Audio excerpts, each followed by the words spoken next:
I used to tell people we met the normal way, which was true if you define normal as two adults killing time on a dating app, trading sarcastic messages, and accidentally talking until 2 in the morning. His name was Evan, 34, lived downtown, worked in logistics for a mid-sized shipping company I'd never heard of but pretended I understood. He had that calm, steady presence that made you feel like your nervous system could finally unclench around him. He didn't rush, he didn't overshare. He asked questions and actually waited for the answers. After a few years of bad dates and almost relationships, that felt like oxygen. Our first date was at a low-lit wine bar off Market Street, the kind of place with exposed brick and bartenders who remember your name after one visit. He showed up exactly on time, which I clocked immediately. He wore a navy button-down, sleeves rolled just enough to look casual without trying too hard. When he smiled, it reached his eyes. I remember thinking, this is what stability looks like. We talked about music, our jobs, the weirdness of online dating. He laughed easily, but never too loud. When the check came, he paid without making a thing of it. When he walked me to my car, he didn't push for anything, just hugged me, warm and solid, and said he'd like to see me again. He texted before I even got home. That became our rhythm. Slow, intentional. The kind of relationship you brag about to your friends because there's no chaos to report. No hot and cold, no disappearing acts. Evan called when he said he would. He remembered details. He brought soup when I had the flu and didn't act like it was some grand sacrifice. He met my friends and made a good impression without sucking up. My sister liked him, which mattered more than I admitted. My mom said, he seems nice, in that careful way she uses when she's trying not to jinx something. I lived in a one-bedroom apartment in a converted warehouse, all concrete floors and big windows. Evan lived across town in a newer building with a gym and a rooftop deck. We alternated nights. He had a key to my place by month 4. I left a toothbrush at his. It all felt very adult, very real. The kind of relationship where you start mentally rearranging your future to make room for someone else. There were small things, though. Tiny moments I brushed past because they didn't fit the story I wanted. He was protective of his phone in a way I told myself was just privacy. He never left it face up. If it buzzed, he checked the screen quickly, then slipped it back into his pocket. He didn't post much on social media. No tagged photos, no couple shots, no digital trail of our life together. When I joked about it, he smiled and said he was just old school. He didn't talk much about his past relationships. He said his last serious one ended a few years back and left it there. I told myself that was healthy. Not everyone wants to rehash old wounds. I didn't either. For the first 6 months, everything felt aligned. We took weekend trips. Nothing extravagant, just drivable cities, cheap hotels with character. We shared playlists. We cooked together, bumping into each other in the kitchen, moving in that easy choreography couples develop when they're getting comfortable. I let myself imagine holidays, maybe a dog, maybe something longer term. When people asked where it was going, I said, it feels solid, and meant it. The first real crack showed up disguised as nothing. It was a Tuesday night. I remember because Tuesdays were usually boring in the best way. Evan was supposed to come over after work. He texted around 5 saying he'd be late, some issue at the warehouse. No problem. I made pasta anyway, figuring leftovers were fine. 7 came and went, then 8. I sent a casual check-in. No response. By 9:30, I was annoyed but trying not to spiral. He finally called at 10, sounding tired and apologetic. Said his phone had died, said things ran long. He promised to make it up to me. I let it go. But then it happened again, and again. Always with a reasonable explanation. Work emergencies, family stuff, traffic, life. I told myself this was what dating an adult looked like. Sometimes schedules didn't line up. Sometimes people were exhausted. The night everything shifted, I wasn't looking for anything. I was at his place, sitting on the couch scrolling through Netflix while he showered. My phone was dead, and I wanted to text my sister back. Evan's phone was on the coffee table, face down like always. I hesitated, then told myself it was fine. We used each other's phones sometimes. There was no rule against it. I picked it up, turned it over, and immediately saw the notification banner. It wasn't the content. It was the name. Saved as Lena, heart. My stomach did this slow, heavy drop, like missing a step on a staircase. My name isn't Lena. I stared at the screen, my thumb hovering, my brain scrambling for explanations that didn't involve the obvious. Maybe a cousin, maybe an old friend who never updated her contact, maybe nothing. The phone buzzed again. Another message from Lena. I didn't read it. I didn't unlock the phone. I just set it back down like it had burned me. When Evan came out of the bathroom, towel around his waist, steam following him into the living room, I tried to act normal. My heart was pounding so hard I could feel it in my throat.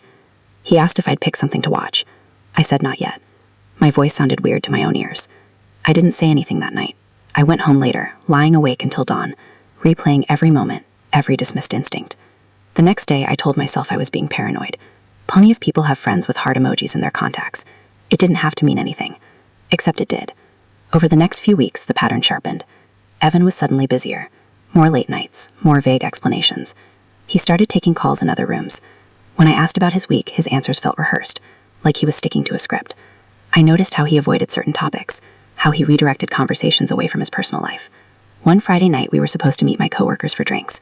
He canceled last minute, said he wasn't feeling well. I went anyway, trying to salvage my mood. Halfway through my second drink, my coworker Jess leaned over and asked, "Isn't that your boyfriend?" I followed her gaze to the other end of the bar. It was Evan, sitting at a high top, laughing, his hand resting on the back of a woman's chair. The woman leaned into him like she belonged there. I froze. Everything around me blurred, like someone had turned down the focus on the world. I watched him smile at her, the same smile I knew, the one I trusted. I didn't confront him. I don't know why. Maybe shock, maybe fear of being wrong, maybe some desperate need to keep my reality intact a little longer. I left the bar without him seeing me, my hand shaking so badly I could barely unlock my car. That was the moment I knew. Not because I had proof, not because I'd seen anything explicit, but because the man I loved was suddenly a stranger, existing in a version of the world I hadn't been invited into. And once that door cracked open, I couldn't pretend it wasn't there. I didn't sleep that night, or the next one. My brain kept replaying the bar scene on a loop, like if I watched it enough times it would morph into something less devastating. Maybe I misread the body language. Maybe the lighting was weird. Maybe that woman was a coworker and I was projecting because of the Lena notification. I tried to construct a version of reality where I wasn't standing on the edge of something ugly, but every version collapsed under its own weight. Evan texted me the next morning, like nothing happened, said he was feeling better, asked if I wanted to grab brunch. I stared at my phone for a long time before responding. My fingers felt disconnected from the rest of me. I said sure. I don't know why. Part of me wanted to confront him immediately, demand answers, watch his face for cracks. Another part of me wanted one more normal moment, like a deep breath before going underwater. We met at a neighborhood spot we'd been to a dozen times. He kissed my cheek when he arrived, ordered my usual without asking, smiled like the world was exactly as it should be. I studied him the entire time, the way he held his coffee mug, the way he nodded while I talked, the way he reached across the table and squeezed my hand when I mentioned being tired from work. I almost told him then, almost asked who Lena was, almost said I saw him at the bar, but the words lodged in my throat. I was afraid of the answers, afraid that once spoken, everything would become permanent. So I swallowed it down and smiled back, feeling like an actor in my own life. After brunch, he walked me to my car and said he loved me. He'd said it a few weeks earlier for the first time, quietly, like he wasn't sure how it would land. I'd said it back without hesitation. This time when he said it, my chest tightened. I said it anyway. The lie tasted metallic. The next few days, I became someone I didn't recognize, hyper-aware, observant in a way that felt obsessive. I noticed everything. The way Evan angled his phone away from me, the sudden password change on his laptop, the way he referred to his apartment as home, but never invited me over spontaneously anymore. Everything had to be planned, scheduled, contained. I told myself I needed proof, not because I wanted to punish him, but because I needed to anchor myself to something solid. Gaslighting yourself is a special kind of hell. I started second-guessing my own instincts, my own memories. Proof felt like oxygen. One evening, Evan left his laptop open on the kitchen counter while he took a call on the balcony. I wasn't planning on snooping. I swear I wasn't. But his email was open, notifications stacked along the side. One caught my eye, a subject line that read, "Can't wait to see you tonight." My heart started racing before I even touched the trackpad. I clicked. The email wasn't explicit. It didn't need to be. It was from a woman named Lena. The tone was intimate in that quiet, unmistakable way. Familiar, comfortable. The kind of language you don't use with coworkers or friends. She mentioned dinner reservations, a place across town, a time that was very much not with me. I heard the balcony door slide open and snapped the laptop shut so fast my hands hurt. Evan walked back in, phone pressed to his ear, face serious. He glanced at the counter, then at me. For a split second, something flickered in his eyes. Recognition, calculation. Then it was gone. That night, I went home and cried so hard I scared myself. Not loud sobs, the quiet, body-racking kind that leaves you hollowed out. I felt stupid, not because I loved him, but because I trusted him, because I built a future in my head with someone who apparently had another life running parallel to mine. I didn't confront him right away. Instead, I watched. I watched how he moved through our relationship like a man managing logistics, careful not to overlap schedules, careful with details. I noticed how he never introduced me to certain people, how he avoided social events that involved posting photos, how he compartmentalized everything, including me. The final push came when my sister invited us to her birthday dinner. Evan hesitated before agreeing, said he'd try to make it. That phrase lodged in my chest like a splinter. Try to make it. To a dinner planned weeks in advance, with my family. The night of the dinner, he texted an hour before saying something came up. Again, I didn't respond. I went to the dinner alone, smiling through questions, making excuses that sounded increasingly thin. When I got home, I didn't cry. I felt calm in a way that scared me. I opened Instagram and did something I hadn't done before. I searched his name. He had a private account I'd never been tagged in. His profile picture was different, more polished, more curated. His bio said something vague about loving travel and good food. No mention of me. No hint of a relationship. I clicked through his followers, scanning names, faces. There she was. Lena. Her profile was public. Photos of dinners, trips, candid shots. And then I saw him. Evan. In the background of a photo at the beach. His arm around her waist. His smile unmistakable. The caption read, "Weekend away with my favorite person." The timestamp was from a month ago. A weekend he told me he was visiting his parents. I sat on my bed and stared at the screen until my eyes burned. This wasn't flirting. This wasn't a mistake. This was a whole relationship, a parallel life with its own memories, its own inside jokes, its own future plans. I scrolled back further. Holiday photos, group shots with friends I'd never met, comments from people congratulating them on anniversaries, trips, milestones. They'd been together for over a year, longer than he'd been with me. I don't remember deciding to confront him. I just know that the next morning I drove to his apartment without calling first. My hands were steady on the steering wheel, my mind eerily quiet. When he opened the door and saw me, his face drained of color. "We need to talk," I said. He stepped aside, letting me in. The apartment looked the same, clean, neutral, impersonal in a way that suddenly made sense. I stood in the middle of the living room and looked at him, really looked at him, and felt something shift inside me. "How long?" I asked. He didn't answer right away. He rubbed his hands together, sat down heavily on the couch. "It's not what you think," he started, and I almost laughed at how predictable it sounded. "Don't," I said. My voice surprised me, calm, flat. "How long?" He swallowed. "A while."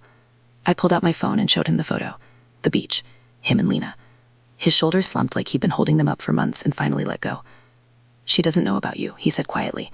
The words landed like a slap. Not even an apology. Not even denial. Just logistics. "What am I to you?" I asked. He looked up at me then, eyes glossy, face torn between guilt and fear. "I love you," he said. "I didn't mean for it to get this complicated." That was when it hit me. He wasn't sorry for hurting me. He was sorry he got caught. Sorry the compartments had collided. And standing there in his apartment, surrounded by a life that suddenly felt fake, I realized I didn't actually know the man I loved at all. I thought confronting him would bring some kind of release. Like once everything was out in the open, the weight would lift and I'd finally be able to breathe. Instead, it felt like stepping into quicksand. The more he talked, the deeper I sank. He kept saying my name like it was a lifeline. He said he never planned for it to happen this way. He said he loved us both, like that was some tragic confession instead of a calculated choice. He said Lena was from before, that they'd been rocky when he met me, that he didn't know how to let go without blowing up his whole life. Every sentence was carefully framed to soften the blow, to make his betrayal sound like an accident instead of a pattern. I stood there listening, arms crossed, nails digging into my skin just to stay grounded. I asked questions I already knew the answers to because I needed to hear how far the lie went. "Does she think you're exclusive?" I asked. "Yes," he said, barely audible. "Do you tell her you love her?" He hesitated. Too long. "Yes." Something inside me went quiet after that, like a switch flipped. The pain didn't disappear, but it organized itself, sharpened. I told him I was done. I didn't scream. I didn't cry. I just said it plainly, like stating a fact. He reached for me, panicked, saying we could figure it out, that he'd end things with her, that he didn't want to lose me. I stepped back. "You already lost me," I said.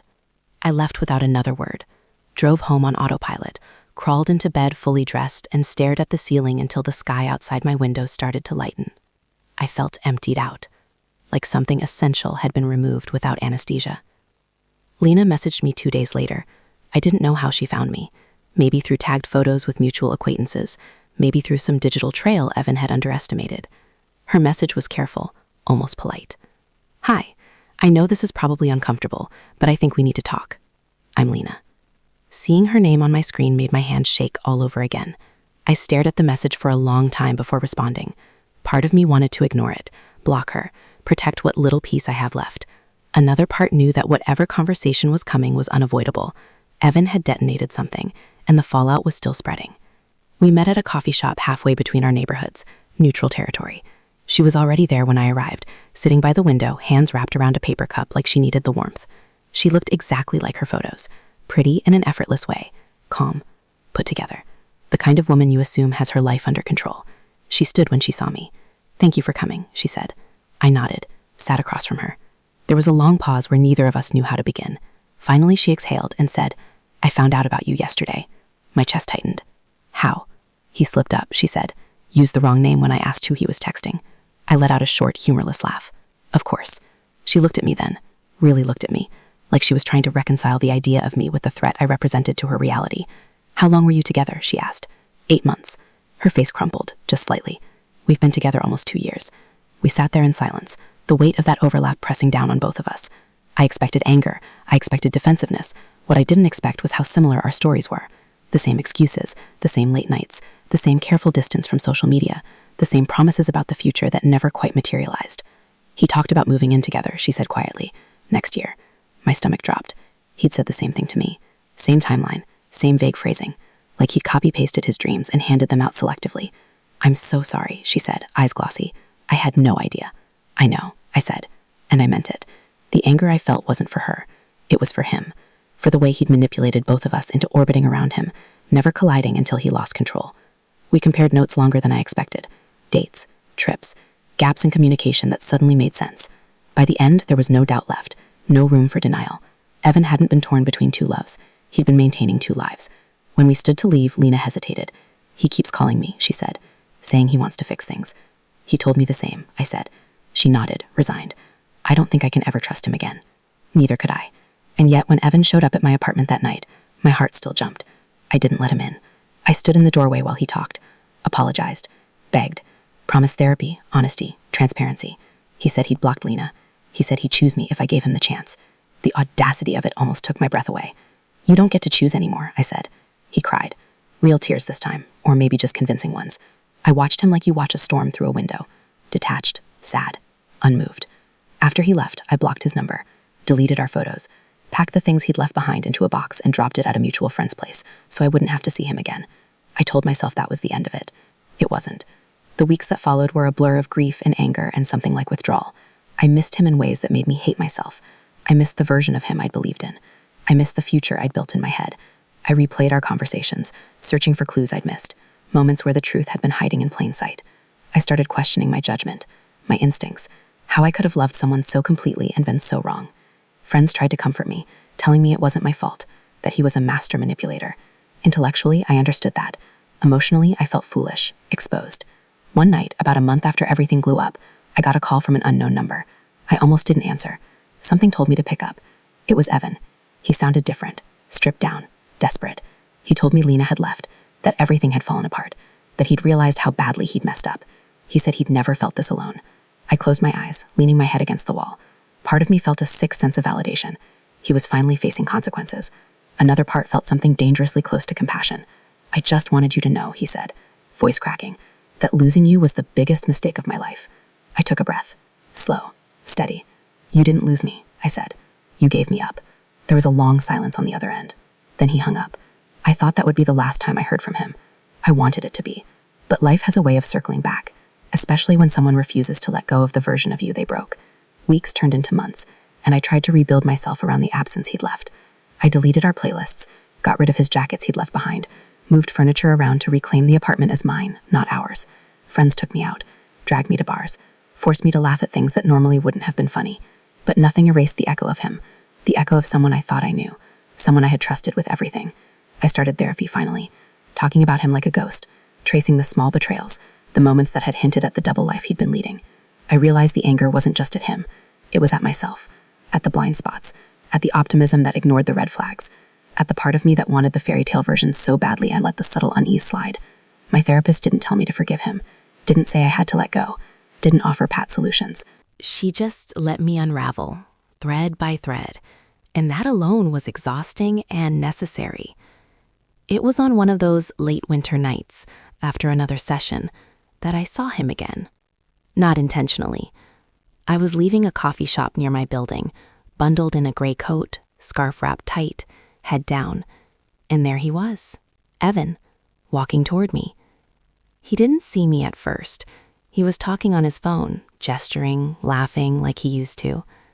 I froze. My first instinct was to turn, to hide, to vanish into the crowd. But something, I don't know what, kept me rooted in place. When he finally looked up, our eyes met. The familiar warmth of recognition hit me first, then a cold wave of betrayal all over again. He dropped the phone to his side, expression unreadable. Maybe guilt, maybe shock, maybe longing. I couldn't tell anymore. "Hey," he said softly. His voice had that same effect it always did, made you lean in despite knowing better. I didn't answer. I just kept walking. He fell into step beside me. "Can we talk?" "No," I said, the words sharp, slicing through the winter air. "Yes," he insisted. "Please, just 5 minutes. I need to explain. I messed up, I know. You don't get to explain." I cut him off. My voice was steadier than I felt. "You chose. You made your decisions. You already said it yourself. You gave me up." He opened his mouth, closed it again. I could see the frustration, the desperation, and underneath it, that familiar vulnerability that used to make me feel like I was home. "I've changed," he whispered. And I laughed. Not bitterly, not angrily, but the kind of laugh that comes from someone finally seeing the absurdity of holding on to ghosts. "You've changed? Evan, you led 2 lives. 2. And you're telling me that's changed?" He didn't respond. He just kept walking beside me, shoulders hunched. The silence stretched between us, cold, sharp, empty. I stopped at a crosswalk. He didn't. He almost bumped into me. I turned to look at him. "You know what this is?" I asked, my voice low. This is the consequence of every lie you ever told. Every time you compartmentalized your life. Every smile you gave me while your heart was elsewhere. This is me walking away. For good. His eyes glistened in the streetlight. "I didn't mean to hurt you," he said, quietly, almost mournfully. "You didn't mean to?" I repeated, incredulous. "Evan, you planned it. You juggled us like inventory. You loved us both, maybe, but it wasn't by accident." He swallowed hard. "I didn't know how to stop without destroying everything. And destroying me," I said. "You already did. You did it all along." I walked past him, across the street, and didn't look back. Not because I was strong. Not because I was over him. I walked away because staying, even a footstep closer, felt like letting him win. Letting the man who had shattered trust dictate my heartbeat one more time. For weeks after, I replayed that moment. His face, the way he looked when he realized he couldn't pull me back in, haunted me. But it also gave me a strange clarity. The clarity that maybe love doesn't always save you. Sometimes love blinds you. Sometimes it's not enough to keep someone from choosing deceit. And sometimes the only thing you can do is walk away and reclaim the pieces of yourself he tried to fracture. I rebuilt, slowly. Not a day went by with the memory of what I'd lost, what had been stolen from me by someone I thought I'd known. I avoided dating for months, avoided trusting casually, avoided letting anyone slip past my walls. I focused on my work, my friends, my family. I traveled alone, ate at restaurants I hadn't gone to with him, slept in my apartment like it was truly mine. Every corner, every routine, every choice reminded me I was reclaiming autonomy. Then, one night, sitting on my balcony with a glass of wine, I realized I wasn't thinking about him. Not really.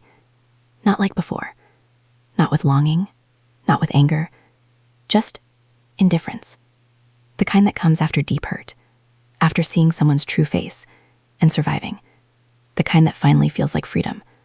Evan had been a part of my life that I didn't recognize until it was gone. A man I thought I knew turned out to be a stranger who lived in half-truths. And while part of me will always remember the love I thought we shared, the betrayal carved deeper than any love could reach.